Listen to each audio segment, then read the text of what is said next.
So, a certain view that I thought had become a relic has sort of made a resurgence, at least on the sites I frequent and articles I read and things of that nature.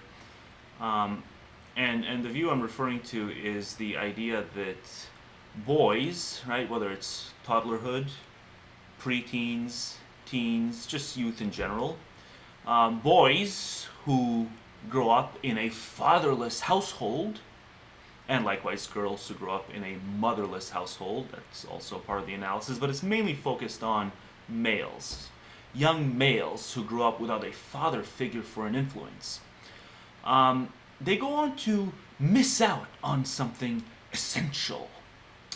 There's a lot of studies that go into these things about trying to establish a causal link from the correlations. Correlations in terms of how disproportionately represented they are in the prison system. I heard it cited somewhere that 70% of male prisoners in the States come from fatherless households. And you hear this often cited as to why the breakdown of the family system is indeed having these external consequences that they knew all along it would happen. And they tried to warn us non-familialists, or in my case, anti-familialists, right? And so the idea is that had the father been there, that would have been the deal breaker. And it wouldn't have been 70%, it would have been some smaller number. Right? But due to the absence of the father, the absence of the patriarch, we might say, that's why the disproportionate representation exists on the male side of things. I can get into some of the arguments used for the female side of things, but I don't want to make this video too long, so I'll just stick to analysis of why there's so many fatherless males in prison.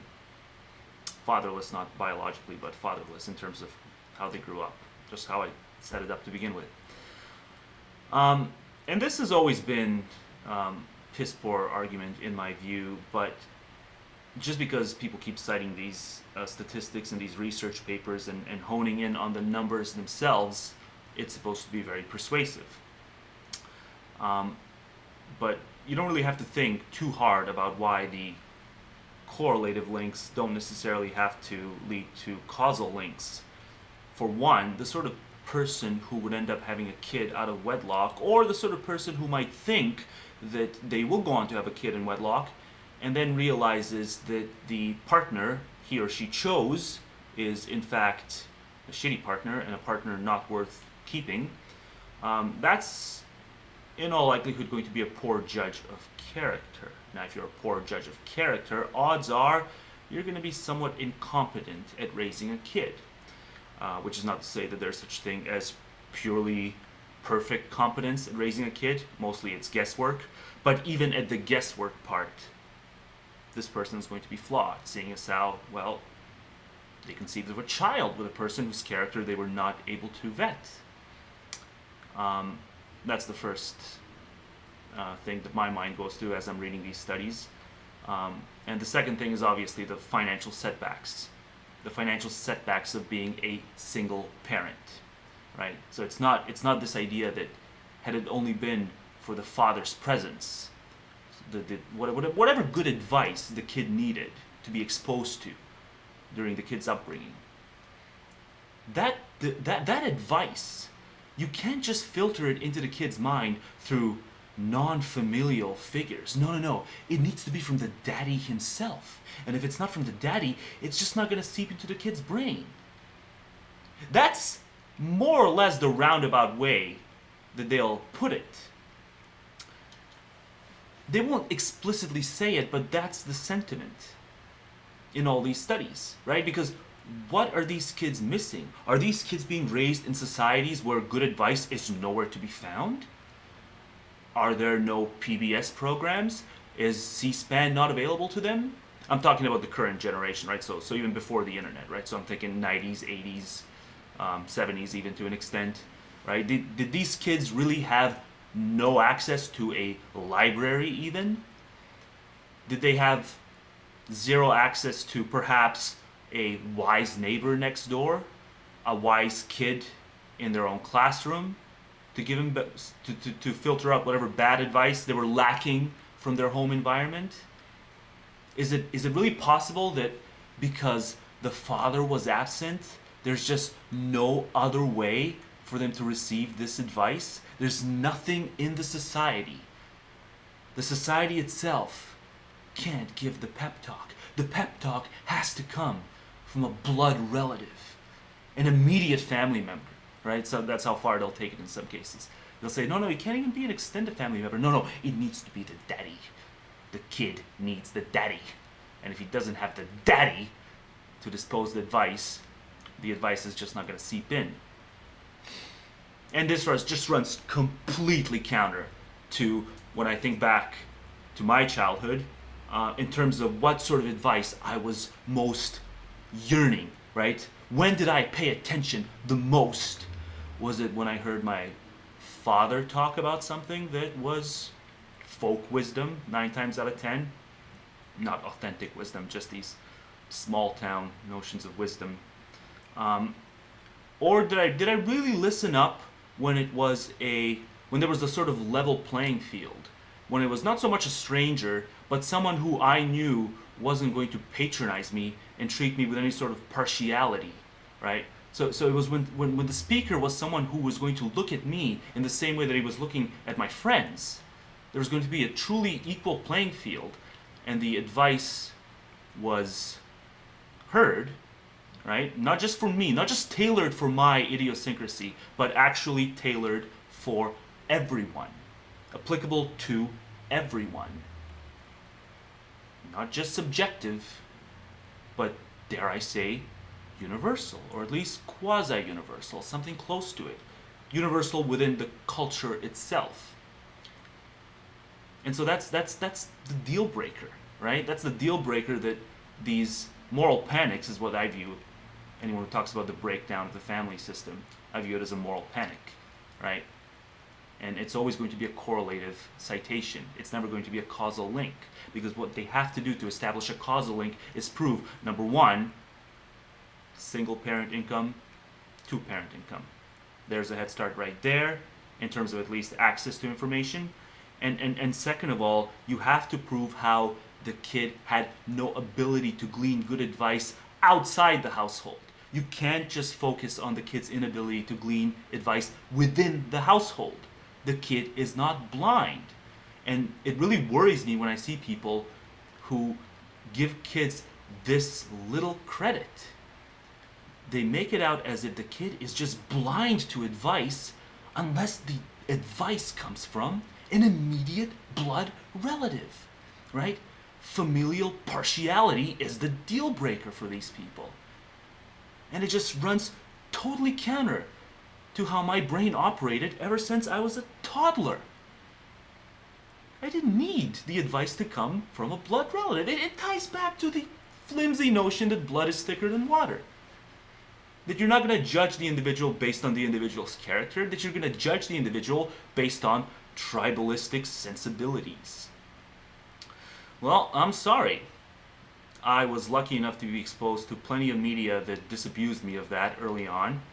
And I will dare to speak on behalf of youth today, given that they've got internet access, a lot of advantages that even my generation didn't that early on.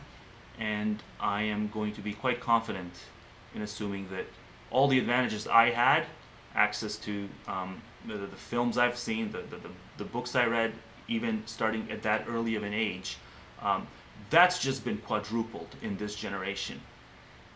So why the disproportionate representation of males in prison who grew up in fatherless households?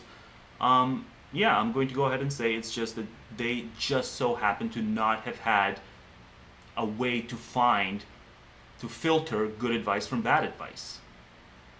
But who's to say that had the father been around, the father would have administered that good advice? Who's to say? It's conjecture. If the father had been there, it would have been leveled down to 50%. No, you can't. No. And if you do have the study, by all means, link me to the study that controls for these factors I brought up, and I'll read it. Now, I can't say that I'm going to be convinced by it, even if I do read it, because it would be the equivalent of reading about how, like, if tomorrow you woke up and you found out that all statisticians, all to use here, like if you read that the individuals who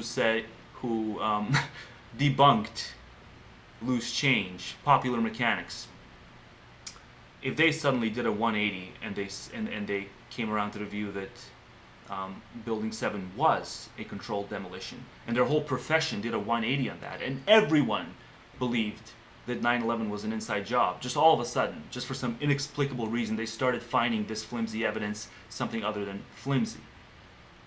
Like, would that be enough to persuade you to become a 9/11 truther? For me, it wouldn't. And that's sort of analogous to the argument I'm making here. If the whole world agreed with the evidence, if they said it was a causal link, I still wouldn't believe it because it runs so contrary to my psychology. And just the basic point that good advice is good advice, irrespective of whose mouth it comes out of. Always.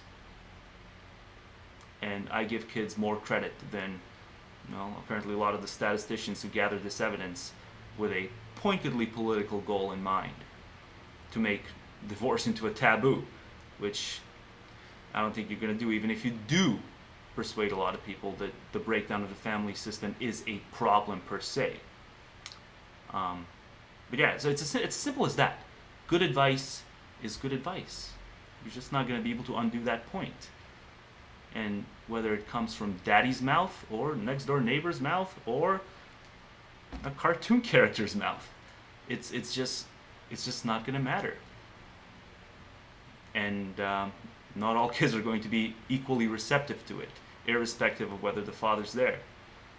So there's all these external factors, and I haven't seen the studies deal with the external factors diligently.